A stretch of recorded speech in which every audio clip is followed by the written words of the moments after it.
Hello నమస్తే, నేను మీ అక్షయ్.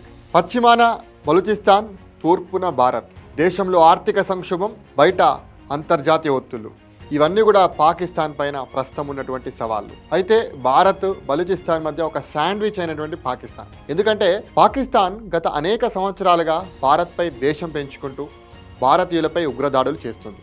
అయితే ఇప్పుడు ఆ దేశం తన ఆగడాలకు తీవ్ర పరిణామాలను ఎదుర్కొంటుంది.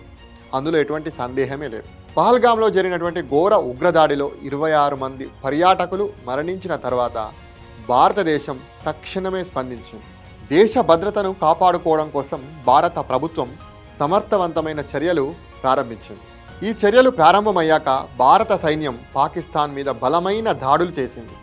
తూర్పు నుంచి భారత వైమానిక దాడులతో పాకిస్తాన్లో గందరగోళం మొదలైంది. లాహోర్, ఇస్లామాబాద్, రావల్పిండి వంటి ముఖ్య నగరాల్లో ఉగ్రవాద స్థావరాలపై దాడులు జరిపింది. దీని ఫలితంగా పాకిస్తాన్ తీవ్ర ఒత్తిడిని ఎదుర్కొంటుంది. భారత వైమానిక దళాలు చాలా ఖచ్చితత్వంతో పాకిస్తాన్లోని ఉగ్రవాద స్థావరాలను లక్ష్యంగా చేసుకొని ఆపరేషన్ సింధూర్ పేరుతో ఒక భారీ వైమానిక దాడికి పాల్పడింది. ఈ చర్యతో పాకిస్తాన్లో భయం రేపింది. పాకిస్తాన్లో ఒక తీవ్ర భయాందోళనలు మొదలయ్యాయి. అలాగే పాకిస్తాన్లో మరో సవాలుగా బలూచిస్తాన్ తిరుగుబాటు కొనసాగుతుంది. అయితే బలూచిస్తాన్ లిబరేషన్ ఆర్మీ తన పోరాటాన్ని మరింత వేగవంతం చేసింది.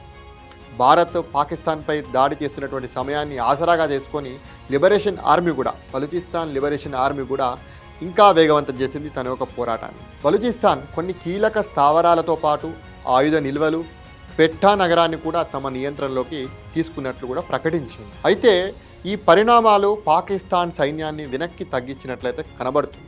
ఈ పరిస్థితుల్లో భారత్కు స్పష్టమైన వ్యూహం ఉంది. స్వతహాగా శాంతిని కోరుకునే దేశమైన భారత్ దేశ ప్రజల భద్రతను కాపాడుకోవడానికి ఎలాంటి రాజీ పడదు.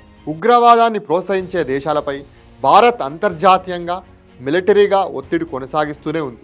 ఆపరేషన్ సింధూర్ వంటి చర్యలు ప్రతీకారం కాక భవిష్యత్తులో ఇలాంటి దాడులు జరగకుండా హెచ్చరికలను కూడా భారత్ పంపిస్తుంది అనడంలో ఎటువంటి సందేహం లేదు.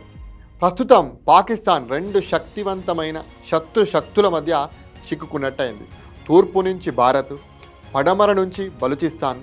ఇది కేవలం యుద్ధ పరిస్థితి కాదు, ఇది వ్యూహాత్మక సంక్షోభం అని చెప్పవచ్చు పాకిస్తాన్కి. పాకిస్తాన్ ఒక్కసారి ఆత్మ పరిశీలన కనుక చేసుకోకపోతే రానున్న రోజుల్లో ప్రపంచ పటంలో పాకిస్తాన్ కనిపించకుండా పోతుందనడంలో ఖచ్చితంగా ఆనవాళ్ళు, అటువంటి అవకాశాలు అయితే కనబడుతున్నాయి. ఖచ్చితంగా ప్రపంచ పటంలో పాకిస్తాన్ రాబో రోజుల్లో కనబడదు అనే విషయం ప్రతి ఒక్కరికి అర్థమవుతుంది.